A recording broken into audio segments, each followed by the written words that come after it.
Assalamualaikum warahmatullahi wabarakatuh.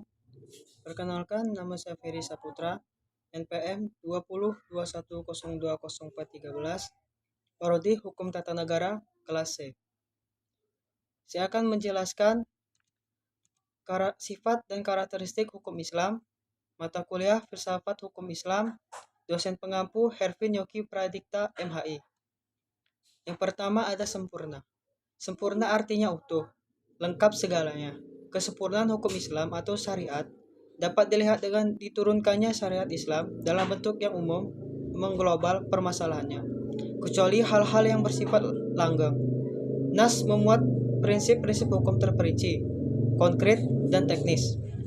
Misalnya, masalah peribadatan, perkawinan, perceraian, dan warisan diterangkan secara terperinci. Syariat Islam dapat benar-benar menjadi petunjuk universal dengan bentuk yang umum dan global tersebut. Syariat Islam juga dapat diterima di semua tempat dan setiap saat. Juga diharapkan hukum Islam dapat berlaku sepanjang masa. Yang kedua ada elastis. Sifat dan karakteristik hukum Islam yang kedua yakni elastis, atau mudah diubah bentuknya dan mudah kembali ke bentuk asal, lentur dan luwes. Keelastisannya mencakup di segala bidang kehidupan manusia, baik jasmani maupun rohani, baik mengenai hubungan manusia dengan Tuhannya maupun hubungan interaksi sesama manusia. Juga tuntutan mengenai kehidupan manusia di dunia dan di akhirat. Hukum Islam memerhatikan segala aspek kehidupan manusia, baik di bidang muamalah, ibadah, jinayah, siasah, dan bidang-bidang lainnya. Namun segala aturan yang diatur oleh hukum Islam itu tidak berarti pula menjadikan hukum Islam memiliki dogma yang kaku atau beku, keras dan memaksa. Nas membuka peluang untuk memanfaatkan akal guna, berijtihad, dan memilih cara-cara yang paling sesuai bagi pelaksana dan sesuai pula dengan keadaan. Yang ketiga, ada universal. Universal atau alami berarti umum atau berlaku untuk semua orang atau untuk seluruh dunia, bersifat atau melingkupi seluruh dunia. Ini berarti hukum Islam itu tidak dibatasi oleh lautan maupun batasan suatu negara. Bukti yang menunjukkan bahwa hukum Islam itu mempunyai sifat universal atau tidak harus dikembalikan kepada Al-Quran. Universal hukum Islam dinyatakan oleh Al-Quran sendiri yang berbunyi, dan tidaklah kami, Allah, mengutus kamu, Muhammad, melainkan untuk menjadi rahmat bagi semesta alam. Quran Surat Al-Anabiyah ayat 107. Dan kami, Allah, tidak mengutus kamu, Muhammad, melainkan kepada umat manusia seluruhnya, sebagai pembawa berita gembira dan sebagai pemberi peringatan. Tetapi kebanyakan manusia tidak mengetahuinya. Quran Surah Al-Sabah ayat 28. Kedua ayat Al-Quran di atas menyatakan bahwa syariat yang dibawa oleh Nabi Muhammad bukanlah dikhususkan untuk orang Arab saja, namun berlaku bagi seluruh umat manusia yang ada di seluruh dunia. Yang keempat ada dinamis. Dinamis dalam KPBI dijelaskan makna dari kata dinamis adalah penuh semangat dan tenaga sehingga cepat bergerak dan mudah menyesuaikan diri dalam keadaan dan sebagainya.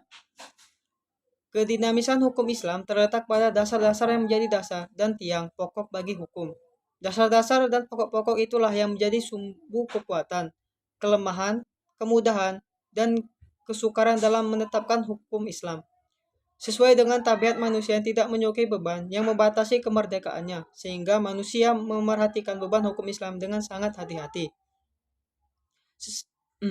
Manusia tidak akan bergerak untuk mengikuti perintah jika perintah itu tidak dapat menawan hatinya atau mempunyai daya dinamika. Syariat Islam dapat menarik manusia dengan amat cepat dan manusia bisa menerimanya dengan ketetapan hati. Karena Islam menghadapkan pembicaraannya kepada akal, mendesak manusia bergerak, berusaha serta memenuhi kehendak fitrah yang sejahtera. Sebagaimana hukum Islam menuju kepada toleransi, persamaan, kemerdekaan, menyuruh untuk berbuat ma'ruf dan mencegah munkar. Sendi-sendi dari kedinamisan hukum Islam adalah 1. Meniadakan kepicikan. 2. Menyedikitkan tugas. 3. Mensyariatkan hukum dengan cara berangsur-angsur. 4. Memerhatikan kemaslahatan manusia.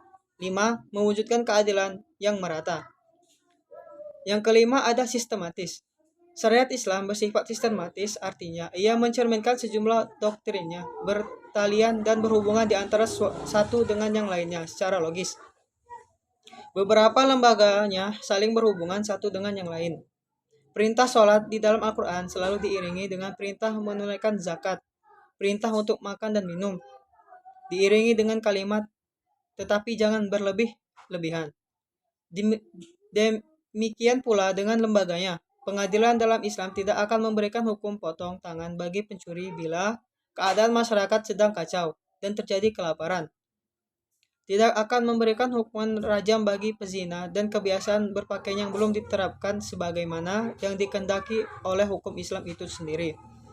Hukum Islam dengan lembaganya demikian saling berhubungan satu sama lainnya. Hukum Islam tidak akan bisa dilaksanakan apabila diterapkan sebagian dan ditinggalkan sebagian lainnya. Yang keenam, hukum Islam bersifat ta'abudi dan ta'akuli. Al-Shatibi menyatakan bahwa al-abudi adalah suatu di mana tujuan hukum dalam melembagakan hukum untuk membebaskan mukallaf dari perintah-perintah hawa nafsu atau hawa agar dia menjadi hamba Tuhan dengan sukarela atau ikhtiaran, sebagaimana dia juga hamba Tuhan secara alamiah atau iktiraran secara terpaksa. Sedangkan ta'akuli adalah sebaliknya. Yang ketujuh bersifat ta'abudi. Lebih jelasnya, ta'abudi adalah suatu bentuk ibadah yang tujuan utamanya untuk mendekati diri kepada Allah, yakni beriman kepadanya dan segala konsekuensinya berupa ibadah yang mengandung sifat ta'abudi murni. Artinya, maka ide dan konsep yang terkandung di dalamnya tidak dapat dinar atau koiru ma'akullah al-mana atau supra-rasional. Manusia harus menerima apa saja yang telah ditetapkan oleh syariat. Contohnya, sewaktu Umar melaksanakan haji bersama Rasulullah mencium batu Hajar Aswad. Melihat hal itu, berucaplah Umar radhiyallahu anhu, "Kamu hanyalah sebuah batu. Jika aku tidak melihat Rasulullah menciummu, niscaya akan aku lakukan hal ini. Niscaya tidak akan aku lakukan hal ini." Yang ke-8 bersifat ta'akuli. Kedua, yakni ta'akuli berbentuk dalam bidang muamalah. Ta'akuli ini bersifat duniawi yang maknanya dapat dipahami oleh nalar atau ma'akulah al-mana atau rasional.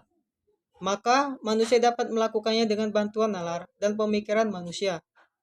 Ilat dari muamalah yang bersifat ta'akuli dapat dirasionalkan dengan melihat ada masalah atau mudarat terkandung di dalamnya.